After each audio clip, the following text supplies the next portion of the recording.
Welcome, everybody, to House General and Housing. We are, it is Thursday, April 24th, a little after 10 o'clock. We're going to deal this morning with two issues. One is the S-127. To remind listeners, S-127 is the analog to our housing bill. It's the Senate housing bill. And it's with us as our bill is with the Senate. And we're at this point, we have been working on trying to eliminate remaining issues in the bill by hearing testimony where necessary, working with our legislative counsel, et cetera. We have one small issue which is out there that we wanted a little additional testimony on. And Doug Farnham, the Chief Recovery Officer in the Agency of Administration, Doug will be with us at 11 o'clock briefly. It won't take long. Meanwhile, Cameron Wood, our legislative counsel, is with us. And we have a markup, I guess, of another draft of 127, which is being printed for members of the committee and will be up on the board. We have everybody here, not everybody. Emily is joining us online. Emily, can you hear us? I can guarantee you she can. Yep, I can hear you. Okay. Goodness. Cool. Thanks. And, actually, unfortunately, had car trouble on the highway this morning, and will be joining us later in the morning, but it's not with us now, but not be with us now. So, Cameron. Good morning. Like I'm gonna sneeze, so please give me just a brief moment. Okay. For the record, Cameron Wood, Office of Legislative Counsel. Share my screen because we have a draft amendment to begin discussing. Okay, Mr. Chair, as you mentioned, we have two housing bills. 479 is the House version that you all passed the House and is over in the Senate and Senate Economic Development. And the Senate passed S-127 that came over and is here in your committee. And we've been discussing it, primarily looking at the side-by-side, comparing the two versions. The last time I was here discussing 127, I believe was towards the end of last week, where we were doing markup. And you all had recommended changes of which version of the language you would like to go with, et cetera. And there was also discussion about incorporating these sections from the Senate version or reincorporating sections from your version back into the amendment. So that's what I have this morning. What you will see on your screen here is an amendment to S-127. And it is this committee's strike all amendment. So this would be a proposal to the Senate that the bill be amended by striking out all after the enacting clause and inserting in lieu thereof the following. What page? This is page 1. I don't know that you have this physically. And it's online. You can find it on your own computer online under today, under Cameron's name. And it will come to us whenever the printing people have got it. Okay. A few caveats I will mention. For starters, this is a draft. That's why it's got a draft watermark on it. It has not been sent to our editors. Is that going to happen at the end? Yes. Yeah, it'll happen at the end. I mean, it's something we'll do. If this were smaller, if it were a smaller bill or a smaller amendment, we try to get everything through our editing team before bringing it to you and showing it. However, given that this is a 38-page bill, many sections are not included, et cetera, I felt it best to, and this has been edited to be clear, it is incorporating language from the two bills that has been edited previously. So I don't want to imply that it's just a lot of poor penmanship, but just caveating that this will have to go back through the editing process another time. And also I wanted to highlight that there are certain provisions that are not in this draft because they are being worked on in other committees. So for example, later on, and we'll get to this shortly, there are certain sections that I have just listed as reserved sections because presumably the language that came over from the Senate related to tax increment financing, I did not include here because that language is being worked on in House Commerce. I'll go ahead and get it on the table. There were the two sections related to brownfields that were not in your bill, that were in the Senate bill that I did not include. I reserved sections for them in the event that you would like to incorporate them. And then I have not included the sections related to H-169 because I know we'll be talking about that separately. So I just simply didn't include them yet at this stage in the process. Just for the committee and members of the public.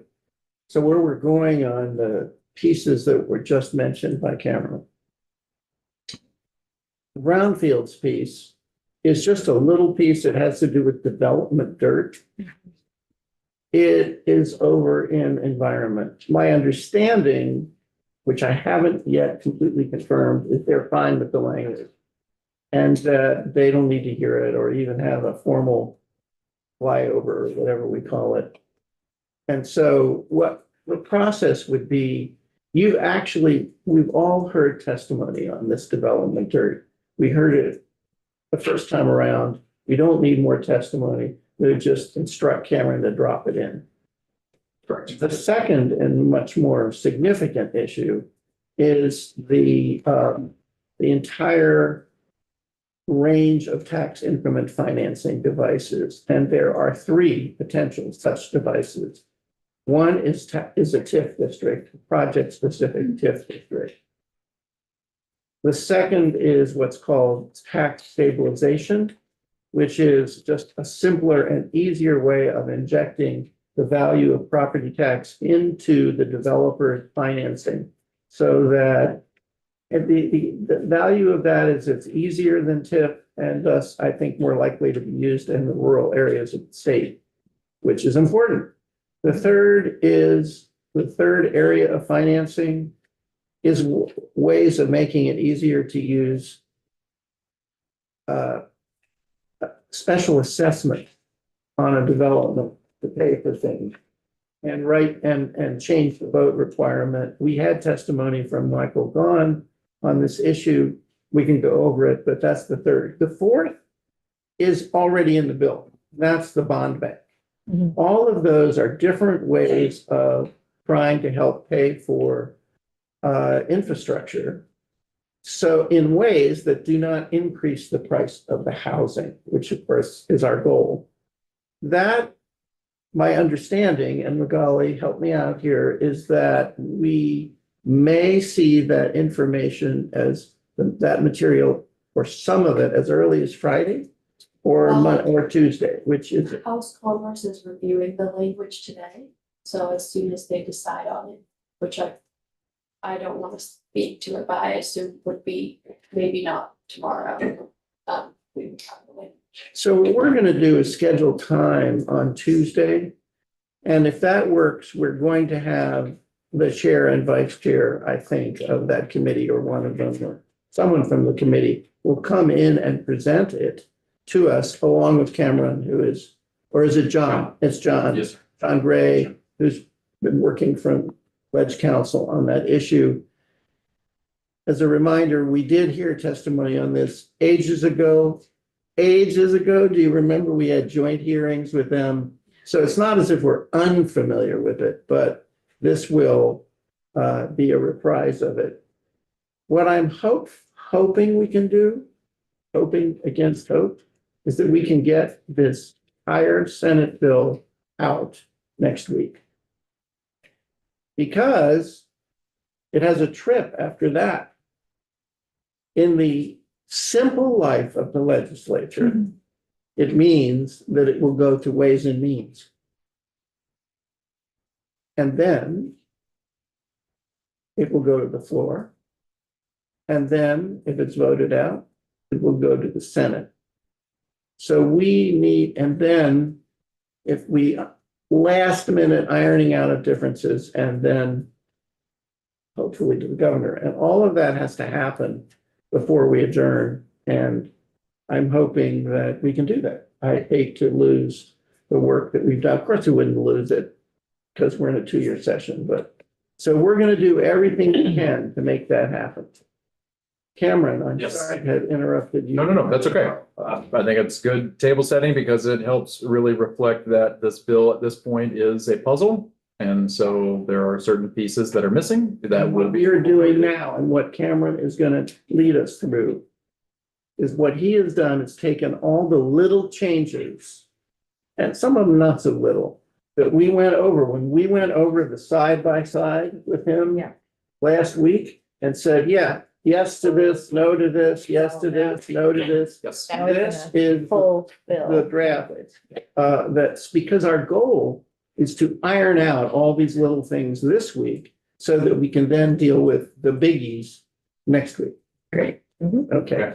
You're gonna see a few different color highlights. I'm gonna walk through them as we go through and let you know what they mean. Just as the outset, the green is notes to myself. The yellow are things that are reflective of the changes that you all want to see based on our side-by-side walkthrough.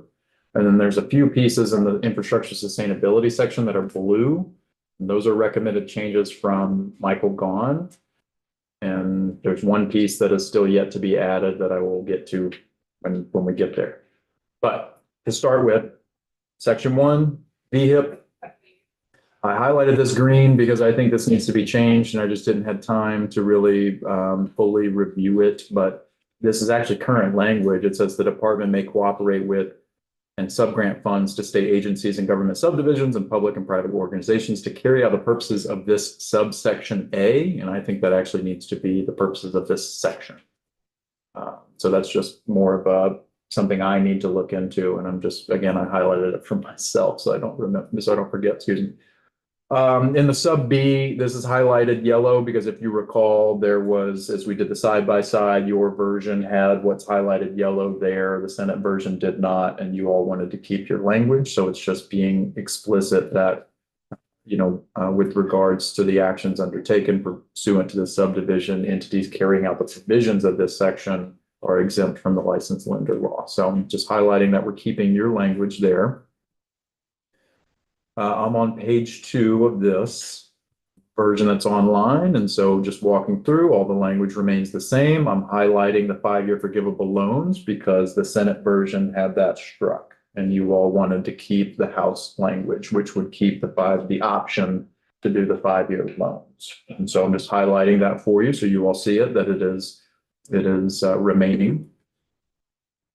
So I'm going to keep moving. I'm not walking through line by line here because you all have seen this language many, many times. So I'm just keeping, highlighting where there's kind of the amendments is different from either your version or the Senate version.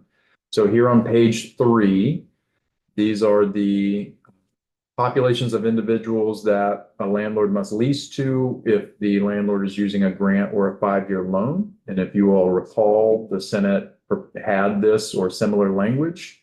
We've removed, you all wanted to remove due to activity related to climate change. So it simply says now an individual who is displaced due to a natural disaster. By the way, the Senate had exactly the same thought. Same thought. I think they Got rid of. They discussed the same got rid of climate amendments. change. They just did it for the same reason.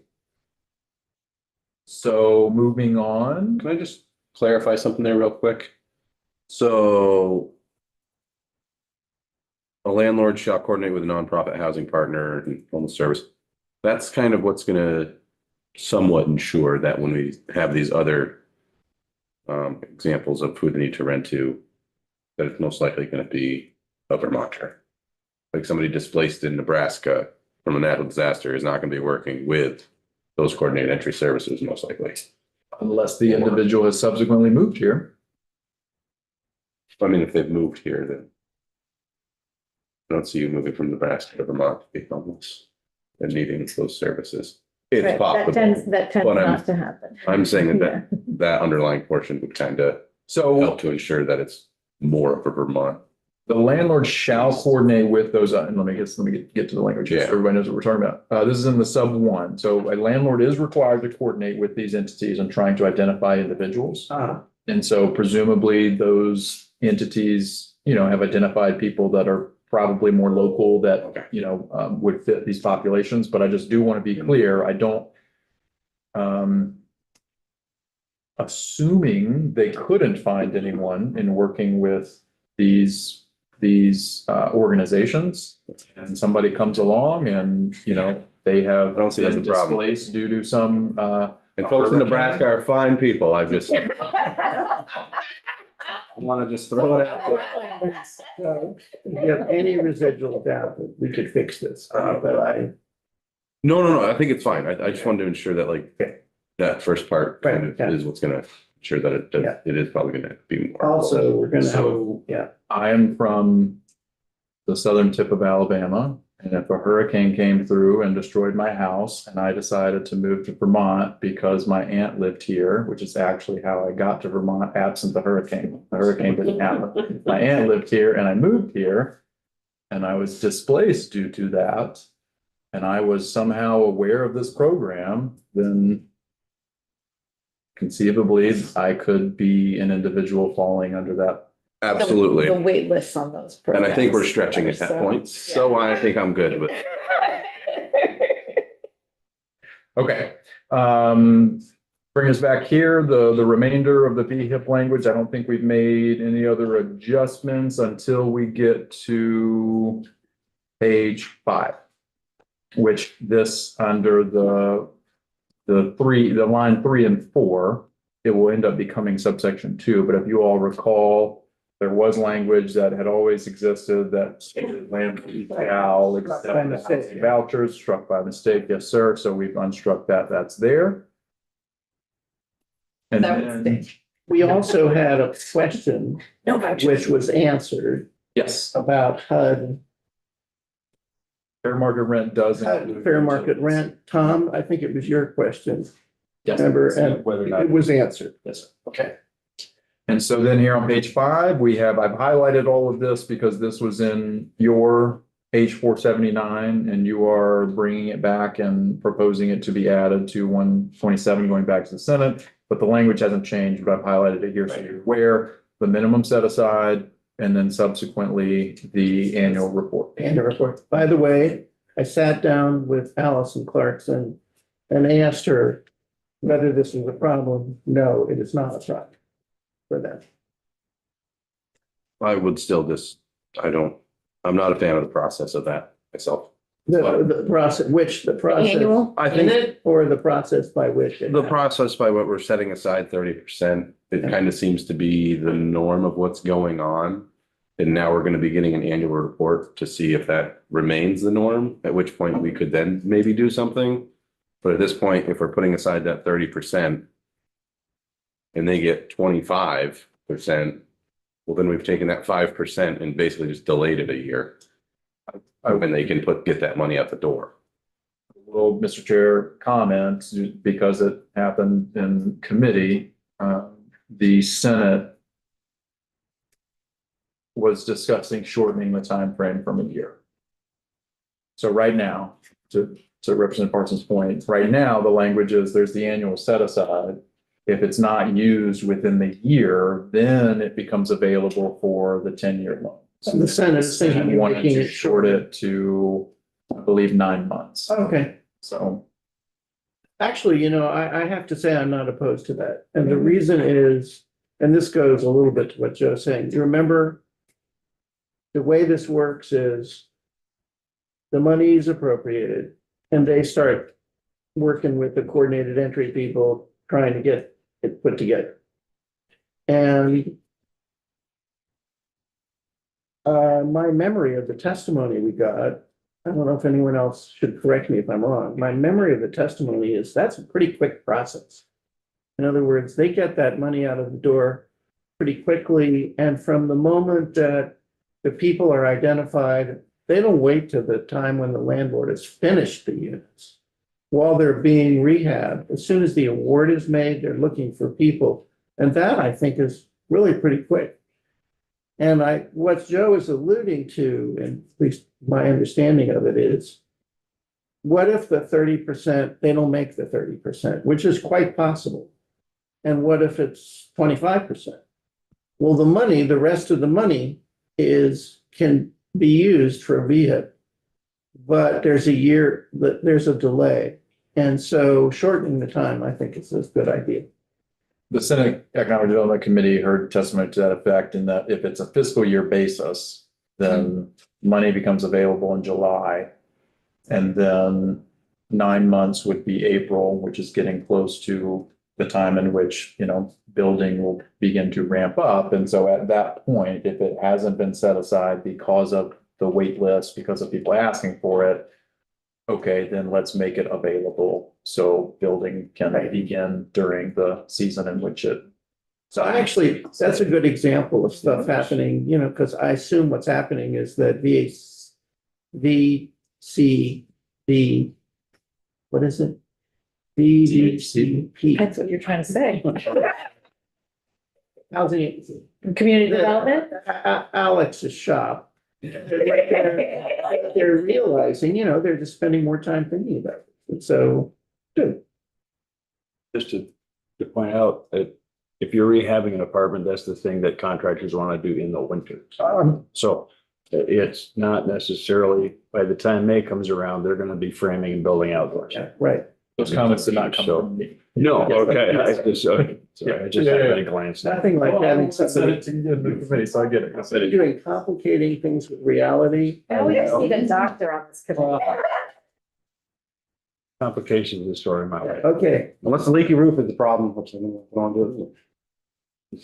Okay, so we are on page 7. If you're following along online, this is section 2, manufactured home improvement repair program. No changes. There were no differences in the House and the Senate version. Yes, ma'am. Really quickly before we move on, just back to that section.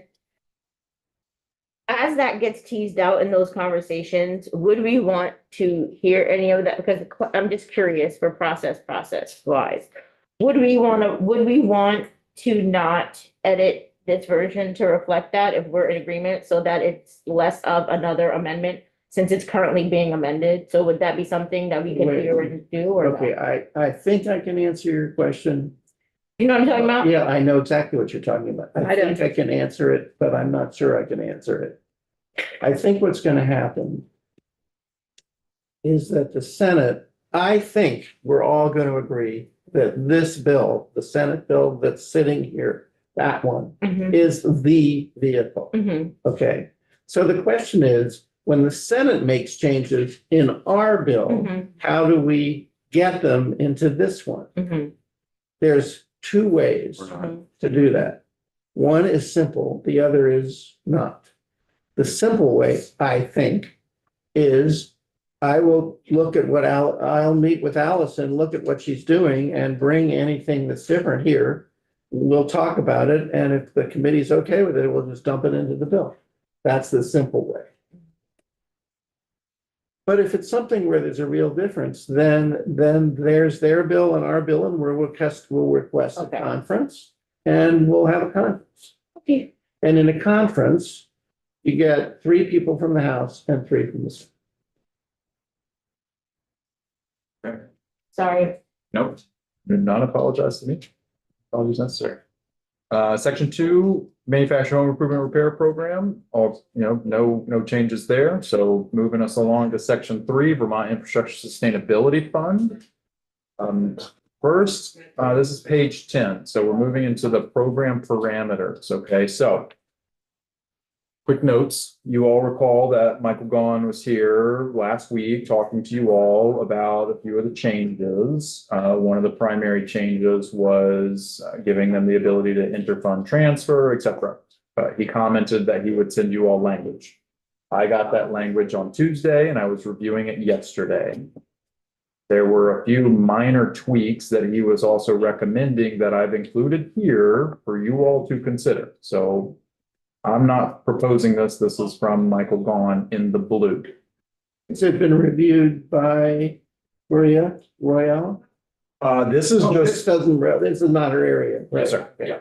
So this is the program parameters, so the proposal is to change, the program shall provide low interest loans or purchase bonds from municipalities. Current language is provide low interest loans or bonds to municipalities. My understanding from him and his testimony is the municipality would issue the bonds and they would be paying for them to get the money to the municipality. Okay, Okay. So that's the first one, and if everybody's okay with that, I'll unhighlight in blue, we'll keep it, okay? I'm okay with it if Michael's okay with it. I don't know. I think it makes sense. Okay. Under the sub 3, this is just that Scrivener's error, fixing water, so they can construct municipal water and wastewater systems. Okay, so then we get down here to, this is the application criteria.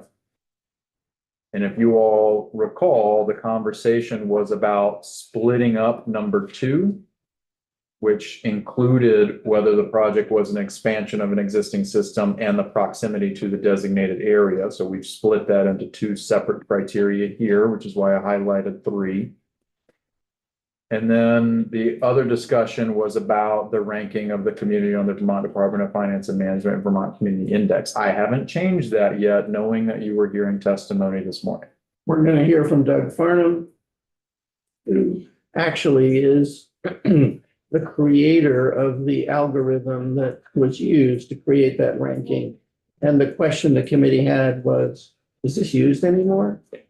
And I think we're going to find it still is in some way, but I'm not sure.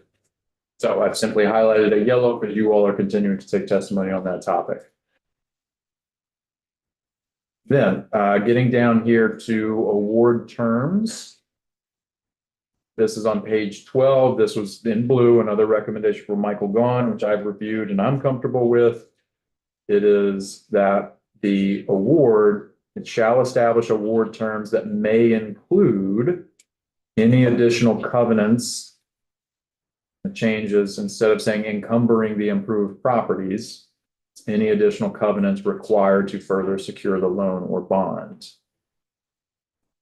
In theory, those covenants could encumber the improved properties or other properties. Yes. So I'm comfortable with the language, but I want you all to be aware it is changed.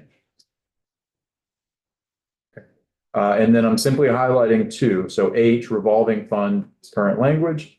The fund repaid or returned, deposited back into the fund. I'm breaking that out into 2 subsections because I need to find about the inter-fund transfers. I didn't really get language when the language came to me, so I need to craft something. And when I was reviewing it yesterday, I just simply didn't have time to do that before getting this over to you all this morning. So we are going to insert, as recommended, some language there allowing the bond bank to do inter-fund transfers as was requested. Okay. So moving on to the next section, which is section 4. I've highlighted the section heading yellow simply because this was not in your version as it passed out. This was language that was in the Senate version, but doing a side-by-side, you all thought to keep it. These are the slight change in the rental housing revolving loan program. This was requested by VHFA. This language was in the budget adjustment, and it allows under that program, or I should say housing that is, built using funds under that program, the landlords, their annual increase in rent is capped at 3%. And the recommendation was to add or an amount otherwise authorized by the agency, because the 3% in recent years was not be enough. So that is just incorporating that over. Is there a reason there's no amount of money mentioned, like how much we're setting aside, or is that at the end? Setting aside for this revolving Yeah, fund or? wasn't it gonna take like $10 million? No, this program's been provided funds in the past. And so This is just how to run it. Okay. Yeah, this is just one change It's not they the asked middle for. income housing No, program. Okay, sorry. Great. okay. Next 2 sections are going to be the 2 study committees. So you have the first, section 5, the Universal Design Study Committee that this committee, had in 479. So there's no changes to the language there. And then the next section, section 6, is the Housing and Residential Services Planning Committee, which was the committee that was in the Senate version, incorporating that. And we had And- testimony briefly on it here. Yeah. And then the change there that you all are proposing to the Senate is adding in the similar language that you all had in your study committee. So if you're following online, I'm on page 20. So for attendance at meetings during adjournment, the legislative members are eligible for per diems. Members of the committee who are not otherwise compensated are eligible for per diems. And then language saying that the per diems are only available in the event an appropriation is made. So that was similar language you had in your study committee, incorporating that into the Senate study committee, which was not there. There was just silent. And that H, just for your information, what happened was appropriations are appropriations. They're custom. When they strip money out and put it in the budget or otherwise, particularly with just meeting, the cost of meetings, they put in this H, intent to appropriate. And it says nothing in subsection G, which is the one where it says everybody gets nothing in it. That the cost of attending meetings is available only to the extent appropriations is made from the general fund. And that's like a savings clause. So that it's just their way of saying, we'll decide when we decide the budget. And the problem we have a logistical issue here. And I'm just not sure how I'm going to work it yet, but the logistical issue is we don't have a final budget yet. The reason we don't have a final budget is that we have a budget, which we sent to the budget starts with the House. We sent it over to the Senate. They've still got it. I think they voted, the Senate committee voted it out yesterday. So, yes, so it's going to the full Senate in the next few days, next week, I would assume. Until that happens, and then there'll have to be a conference. I mean, there will be differences. So there'll have to be a conference committee. And until that happens, we really don't know exactly what's in it. So these savings clauses are important. Who is in Ledge Councils working with approach over there? Best bet would be to talk to JFO. Okay, and it's JFO. If you're wanting to know like what was in the Senate. No, what I'm wondering is somebody I think should be sending this G over to House approach saying, is this okay? And I could do it. I guess I'll just. G or Think. so if you recall, your House of Probes is the one that recommended adding that language into your study committee. Right, I know. So they have seen it. in I'll that. talk to approach, to Robin. I mean, we just have to make sure we're okay. We don't want this bill to have to go appropriations again if we can avoid. it.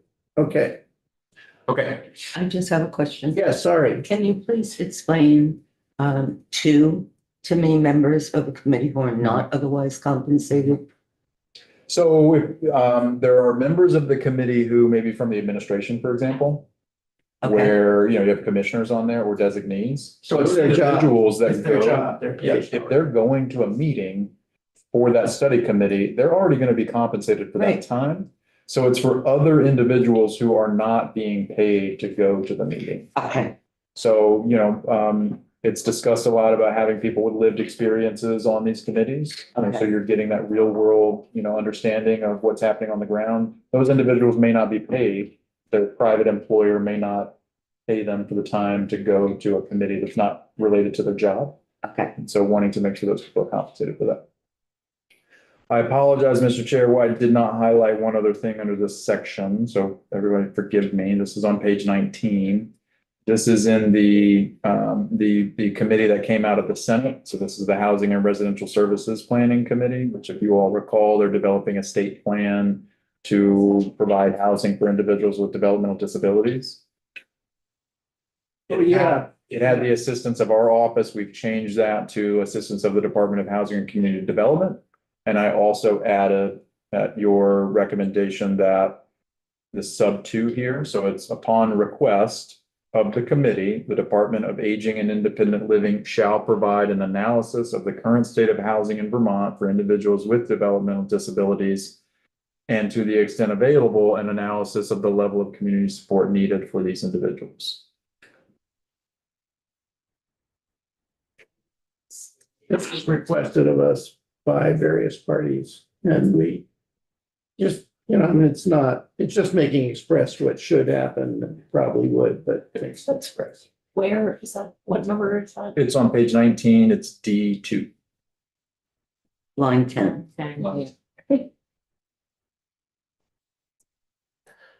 I have.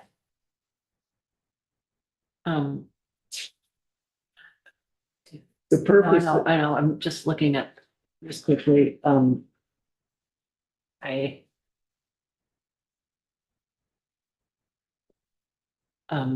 Forgive me.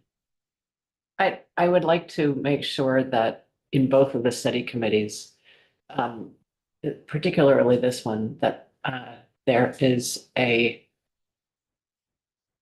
I don't see that that is necessarily the developmental disabilities housing initiative, is that the group of parents? I remember one of the members was It is? from that Okay. group. I don't remember what it was called. there were two, you asked earlier, where are the developmentally, you know, where are the people with lived experience on this committee? That's right. That's And what I'm there were, asking my about. memory, that's worth, is there were two answers, not just one. Okay, One was the parent group, yeah, but the other was some other group has on it a lot of people with lived experience, but I can't remember which one it was. I think it's Dale, but that doesn't necessarily mean that Dale would be the, No, it's not there. It was, hold on. It's not the House of Representatives. VCIL. Is that the Vermont Council of Independent Living? That doesn't necessarily mean that the representative from that council is somebody with lived experience. Right, that's true. So you want to spell out language that says somebody with lived experience and then somebody like whoever is making the committee has to ensure that somebody sends somebody, and it could be, Recollection from your previous testimony is the entity of the family members supporting individuals with development disabilities in the state is a member of the committee, that group. I just don't remember which one it is specifically. But That's the Developmental Disabilities Housing Initiative. So are you suggesting that someone from there with the lived experience should be included in the study? I really just wanted to make sure that the parents were included. Oh, there isn't anybody. My memory of that group is, it's just parents. Okay. And likewise, the Universal Design Study Committee, I just wanted to make sure there was somebody with lived experience on it as well. Is there? going back to the membership of that Sorry. committee, so we have representative, senator, Vermont Builders and Remodelers, Vermont chapter of the American Institutes of Architects, Division of Fire Safety, Vermont Access Board, and I'm sharing screens on page 14. I'm just Oh, running thank you. through. One member of the Vermont Access Board, one member Vermont Housing Finance Agency, Vermont Housing Conservation Board, Vermont Center for Independent Living, Vermont Development Disabilities Council, Commissioner of DHCD, Vermont League Cities and Towns, Vermont Assessors and Listers, Vermont Association of Realtors, Commissioner of Dale, and one member appointed by ADA Inspections nationwide.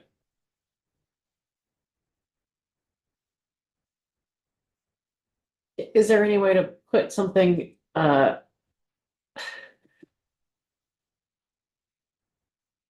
under B, that membership, the committee shall be composed of the following members, and then add something that says of which at least one person shall be shall have lived experience.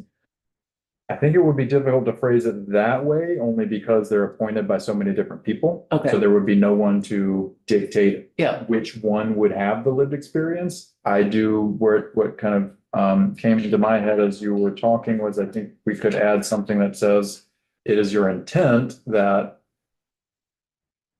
individuals on the committee have lived experience. But unless you were going Which to. study are you talking about?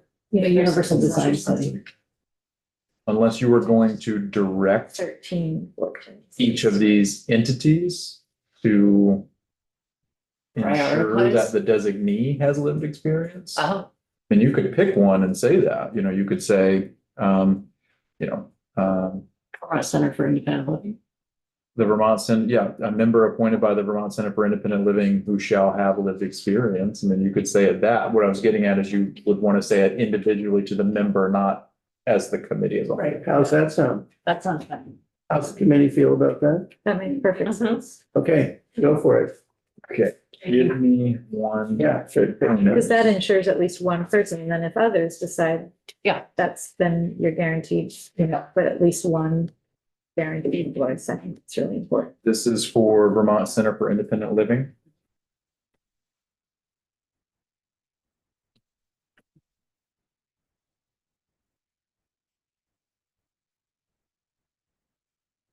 Okay. So moving us all the way back down after we're through with those two committees, we are on bottom of 20, top of page 21. Tax Department Housing Data Access is section 7. This is where we have the CAMA data that was in H479. Brought it back and proposing to add it to 127, no changes versus what you passed out.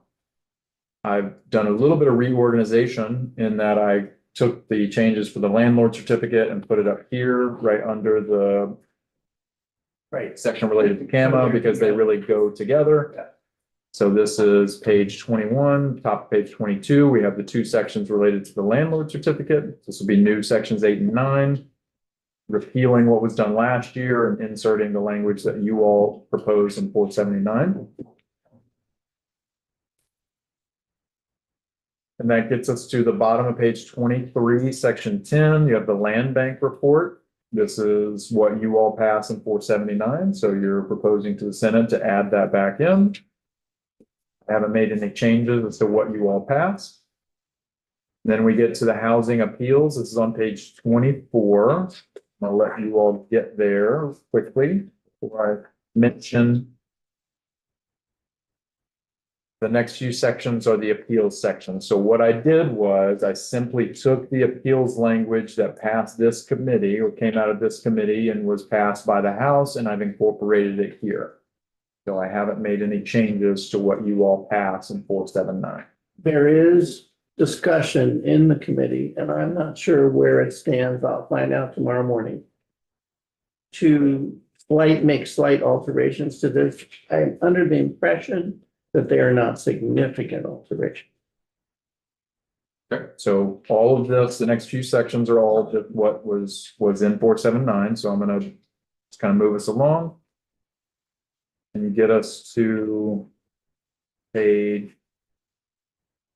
bottom of page 31. So once you get through the appeals, Just pause one second. Is it related to something in particular that, why are we not discussing it other? Because I don't know. Oh, I'll know tomorrow. okay. Senate. It's Oh, not. members of the Senate. Okay, Yeah. I thought you No, meant this you committee. think I was like, oh, yeah. why are they not Everybody but you, speaking? we're dividing it from you. Okay. Yeah. Yeah. Okay, Thank you. all right. probably get you through this relatively quickly. We got a few pages left to go. The next few sections are brownfields. So I'm highlighting here at the bottom of page 31 that incorporating your recommended language here. So this is the prioritization of brownfields. Yeah. And That's fine with the Senate. And then when I get to the next few sections, there are just the same language regarding brownfields that you passed and was the same in the Senate. That gets me to page 33. And this is where I've got a few reserved sections here. This is where I mentioned at the very beginning, these next two sections, 19 and 20, are reserved because there were two sections related to brownfields that came over from the Senate that you all have reviewed that may be inserted. And then there's the tax increment financing. There were two sections in the Senate bill related to tax increment financing. That's why I've reserved two sections. It may end up being more sections, may end up being larger than that. I'm just highlighting I've reserved two because of that. So the section numbers may change as we move forward. The last things we have here, bottom of page 33, two sections related to the smoke and carbon monoxide alarms. If you all recall, there was discussion you heard from Damien about the slight change here, going from photoelectric only to photoelectric or UL 217. So we have those two sections here, no changes. And then lastly, page 37, section now 25 is the VHFA offsite construction report. If you all recall, there was the requirement to issue the report. Then House of Probes added in a new section that said you're not required to do this if you're not appropriated funds. What I've done is I've tried to just kind of combine those two, so it's only one section. And it says what's there highlighted, provided there are sufficient resources, the Vermont Housing Finance Agency shall issue a report by December 15, 2026, that at a minimum, listing the 6 things that you all wanted to hear from. What is changed here is there is no interim report. And I just want to highlight that for the committee if you want. This is kind of, you're not mandating that VHFA do this. You're giving the conditional provided there's resources to do so. Because of that, I didn't know if you wanted an interim report or not. I think, first of all, remember, there was a $250,000 price tag on this. We okayed it after testimony. There was some skepticism in the committee, and it was just stripped out in the budget process. Nonetheless, and I'm going to get a witness right now to quickly confirm it, Chad. Nonetheless, there was an assertion by VHFA, we're going to do it, but we just have to do it a little slower as there are resources and time available. Chad, you want to give your name for the record? Chad Simon, Vermont Housing Finance Agency. Yes, that has been the understanding that our agency will continue to do the work as well. Okay, thank you. And then you have an effective date section that is blank because I don't know what the section numbers are going to be. You do have certain sections that you want effective upon passage, others most likely July 1. That is blank for now.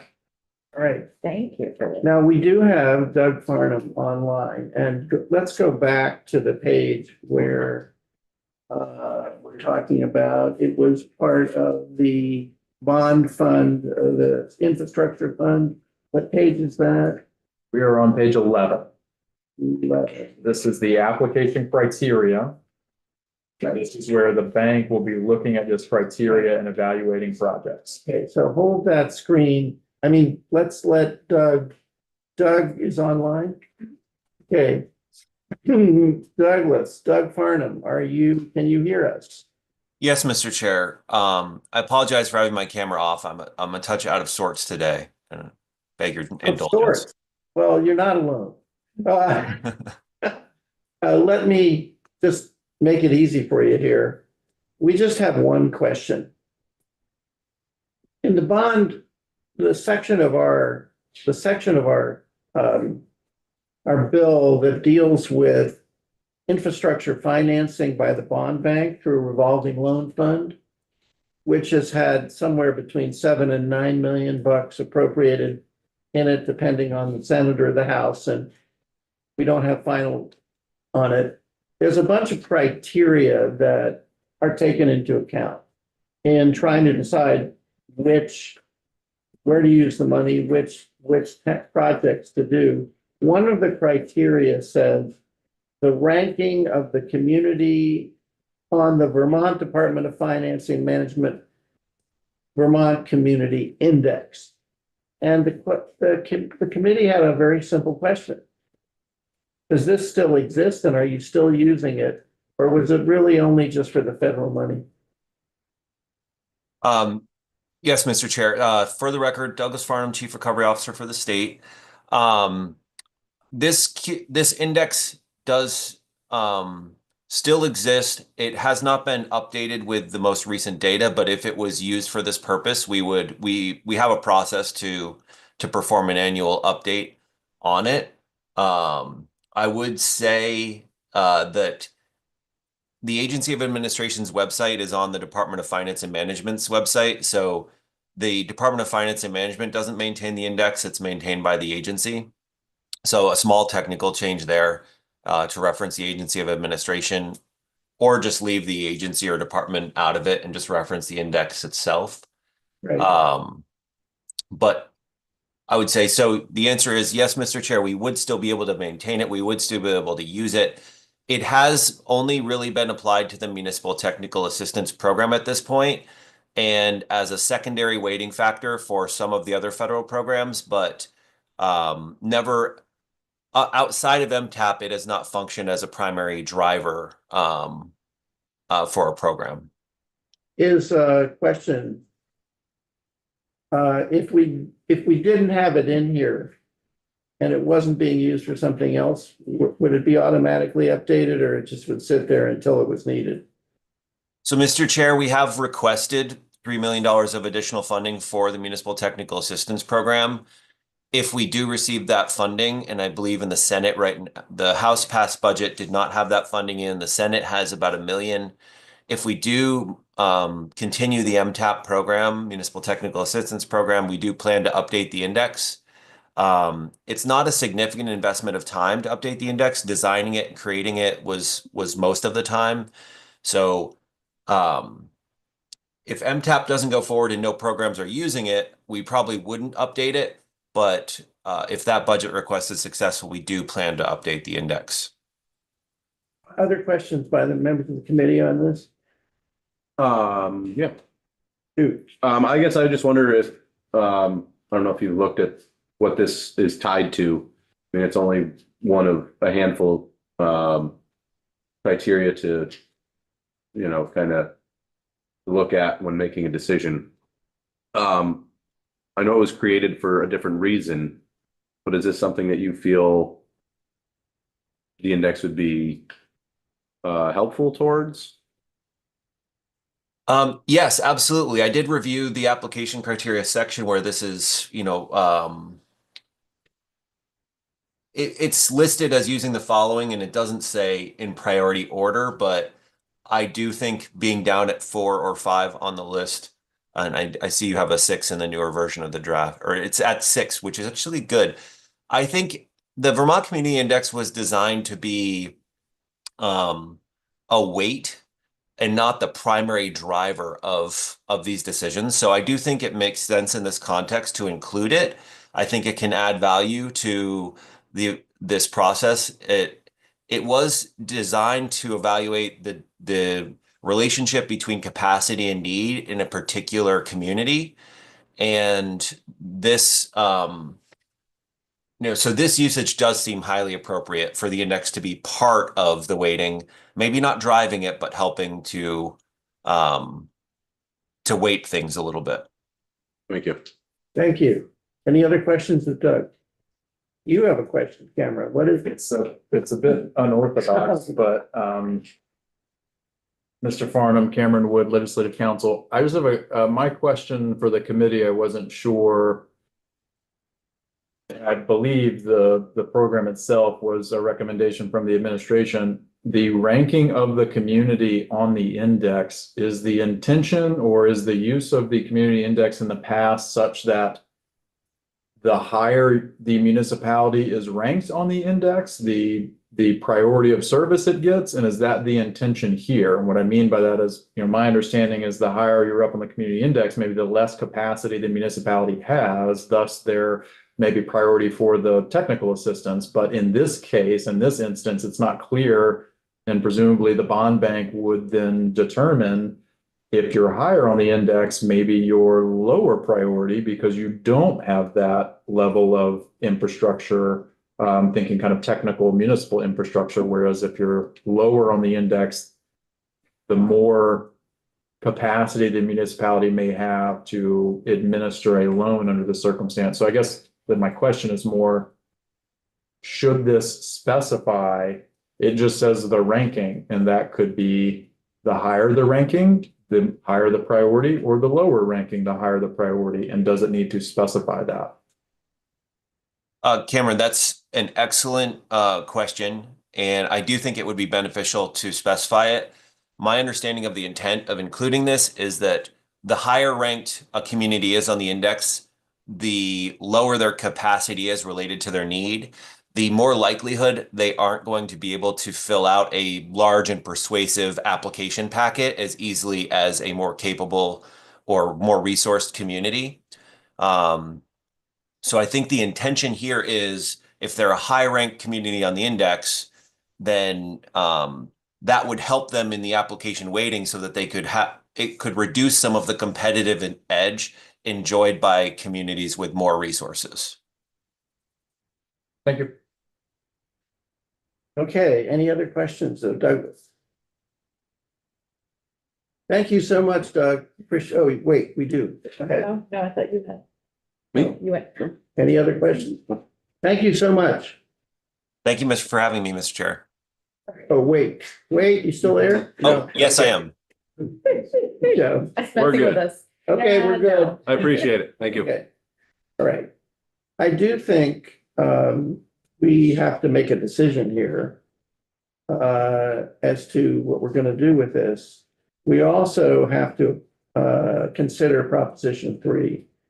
And so my question is to the committee, do people clearly know what they want to do with this so that we can just do it? Or do you want to deal with this tomorrow, for example, or later today? We can do that. We actually have time. In fact, I think I'm going to exercise the prerogative as chair and say, yeah, let's do it later. And we'll schedule it. We're going to decide, we're going to come back to 127.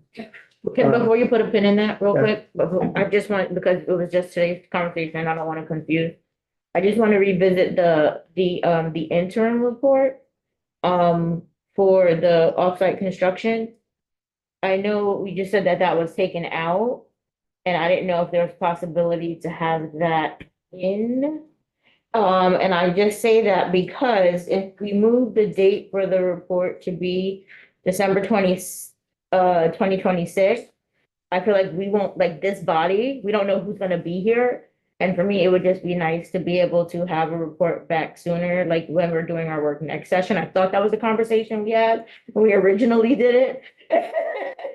But I could be mistaken. I think you're spot on, and the desire of this committee is to get information sooner than waiting all the way until December of 26, which is, more than a year and a half away. I will highlight that the way it's written. Just an interim, just like not a full report. No, understood. You can add that back in. And what I was gonna say, they'll just highlight that the way it's phrased is provided there are sufficient resources. VHFA may very well come back and say, we haven't had the sufficient resources to give you an interim report. Oh, well, that's fine. Well, that's fine too. I mean, I would just like to make the request, and if they can't do it, they can't do it. That's fine. So let's see. You could add it. Yeah. Could we go back to the page? Yeah, that was, So you'd rather have the interim in like January of 25, 26? It's here. yeah, Wait a minute here. It's on page 17, 37. 37. 37 of the amendment, it's on your side by side, it would be page No, page 37. 24 of the side by side. 24 of the side. Or, Yes. yeah, There was a subsection B that in the side by side, which I actually have. let me see. Look at that. So the initial draft here had the Vermont Finance Agency shall submit an interim report on or before January 15th of 2026, with the final report in December of 2026. This was, shall language because you were giving them you were proposing to give them 250,000 to do the report. What if we just said, I mean, we don't know when they're gonna do it. We can't tell, it's Right, not no, funded. So no. what if we just said, we just said at the top of the page where it says now right now in yellow. Mm-hmm. What if we just took out the December 15th, 2026 and said, provided there's a shall issue a report as soon as practicable, that at a minimum, or as soon as practicable and no later than, but I mean, we can put whatever date we want in, but Yeah, if we're not giving them any money, they're gonna do it Right. when they're gonna do it. right. What do you want to do? What's up to you? I think you can do either. You could add an interim report, or you could put that language as soon as practicable. It's all, because you're not mandating that they do it, there's no funding attached. Right. It's, they're gonna do it as quickly as they want, Yeah. and you're gonna get it whenever they feel like giving it to you. So what's the pleasure of the committee? Fine by me if you want. I don't think it. What Do did you you think say? the report sooner, or I would just, I mean, a request for, if there's a possibility to have an interim one pager. Yeah. I would like that. I don't think we need to have the, like, to say the full report as soon as possible. Okay, You can also have them come in and testify whenever you would like about their to meet the progress of this report. So next year, you could have them come in and say, we all discussed this and you're supposed to be working towards this. Where are you at? And give us an update. I'm fine. okay, Sorry, we'll Kat. return, we're gonna come back to 127. I just want, I do, and I'm putting a pin in this, okay? All right. Now, I'd like to move on to PR3 because here we are. Sophie, you wanna just come up here so you're here? If anybody has any questions? But Thank you, Cameron. And do you have, we didn't get to it today, but do you have a draft of 169?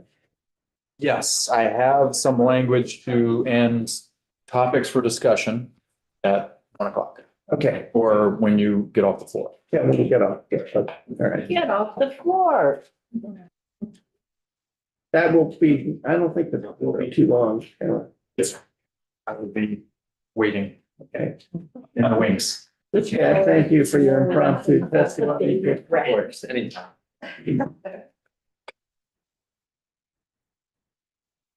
All right.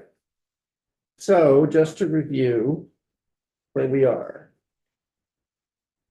On PR3. PR3 has been, as you remember, we had testimony from our clerk that it's a rather lengthy process to amend the Constitution of Vermont, which is why it's one of the shortest constitutions. And the process involved starts in the Senate, goes through the Senate, comes to the House, then it, at a time that is in the next session, after an election which changes the House, it comes back to the Senate and the House. And that process, the last step is our committee, because it was referred to our committee. And then if we pass it out to the floor. The process has in it a rather lengthy time between the time we act and the time it can go on the floor. In fact, 4 days. The speaker has asked that if we act, we should act today. And has declared that Monday will count one of those days because it will be a token session. So we put it on the agenda for discussion and vote. And I think we've taken testimonies, substantial testimony. And so I guess I'd like anyone who wants to express opinions at this point to do so, and then we'll bring it to a vote. And our clerk will be the one doing the vote. Please go ahead. I agree with the speaker. We should do it today. And I propose that we pass it as it is, as it came over from the Senate. We have a motion on the floor to pass out and recommend to the body the Proposition 3. Do we have a Proposal 3? My apologies. Now you don't know. Second. I know which it is. Do we have a second? Second. Second. We have from Emily a second. All right, it's on the floor from the committee for expression of opinion, if any. Any discussion? I'm gonna, if nobody does, but I want somebody to. Come on. Well, I'll just say, I asked a lot of questions of our witnesses on this because I wanted to get to the bottom of things.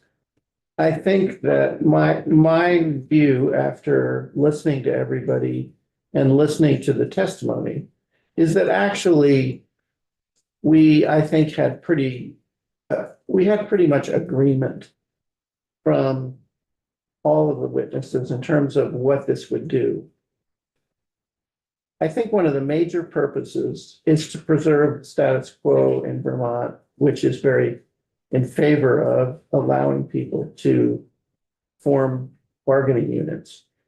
And came from experiences in other states, was motivated by experience in other states where they just went through a lot of very difficult times, back and forth, chaotic, which in some ways damaged the economy of Illinois, et cetera. Also, in terms of the question of whether this would expand rights, it's pretty clear to me that it could.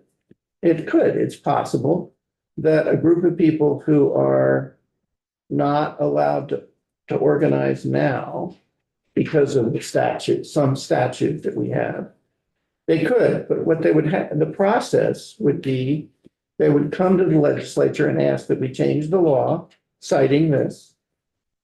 We would.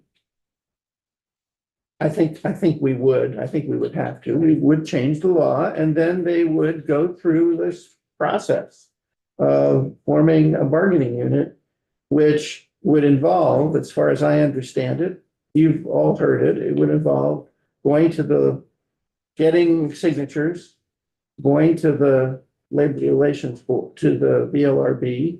VLRB really looks at the criteria that our council explained to us. You know, is it logical? Is it a logical division? Is it I don't know, the criteria are, is it too small? Does it fragment things? Is there a kind of community of interest so that it makes sense? That kind of thing. And then they would approve the bargaining unit. At that point, of course, that's just the beginning. Then they have to negotiate a contract. So I think it's potential that it could expand things. I think that there are people who are excluded from bargaining now who would be, if they went through all of that, they could. I'm not particularly worried myself that weird things would happen. I don't think a court would say, oh, you can't exclude management. I don't think they would exclude, I don't think they would mess up the whole process that you have to go through. And I think that people who were determined to be management or had, what's the word, Sophie? You know, special information, access to confidential. I think all of that would survive. I don't think it would change the process that much, but I think it does. My view is it preserves the right against possible future changes, and it elevates it to constitutional level. And it does allow a somewhat broader, we're already pretty broad, but it allows somewhat broader groups to attempt or go through the process and organize. I feel, and for me, I will vote in favor of the proposal. So I've said my piece. Anybody else want to say their piece before we vote? We just want to vote. Krasner. I'll say something. Emily. If you can hear me We hear you, from although the grave.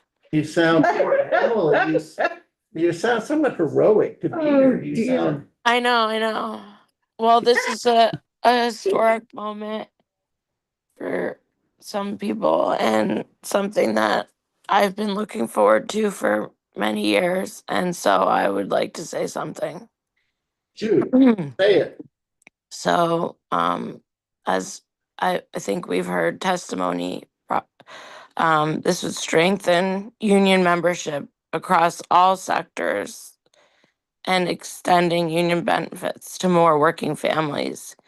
I believe in Vermont, we look out for each other, and unions embody this value. Unions, by their very nature, ask us to consider the fortunes of others as equal to our own. I've seen research show that strong labor rights and union membership lead to better outcomes for working Vermonters, higher wages, improved working conditions, and more comprehensive benefits. At a time in our state and country of massive income and wealth inequality, when workers are falling further behind, I believe that we need to make it easier for workers to exercise their constitutional right to form a union and collectively bargain, and so that every employee should have a good paying job where they feel respected, protected, and appreciated. I'm looking forward to voting yes, and I appreciate the time of everyone, and it's a great honor to be able to work on this amendment for the last few years. Thank you. Anyone else wish to speak before we call the roll? No, I just want to say I would echo Representative Krasnow's views. Last biennium, I learned so much about the history of our labor laws and how they came to be. And some were very unpleasant and violent and scary. And it is a historic moment. It is evolution. As the times grow, as our world evolves, our laws and protections should do the same. And honestly, I think this is not even a huge leap from our values. We're saying we value our workforce and that they have the right to their constitutional rights to organize for fair wages and safe work environments. And I could not be more proud to vote yes for this. We have a motion on the floor. Any other comment? Would you, clerk, would you call the roll?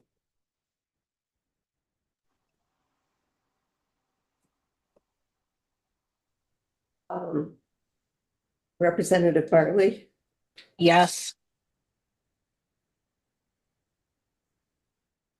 Representative Burrows, Yes. Representative Charlton, Yes. Representative Dodge, Yes. Representative Dalton, Yes. Representative Howard votes yes. Representative Krasnow, Yes. Representative of Lamont, Yes. Representative Parsons, No. Representative Pezzo, Yes. Representative Mahaly. Yes.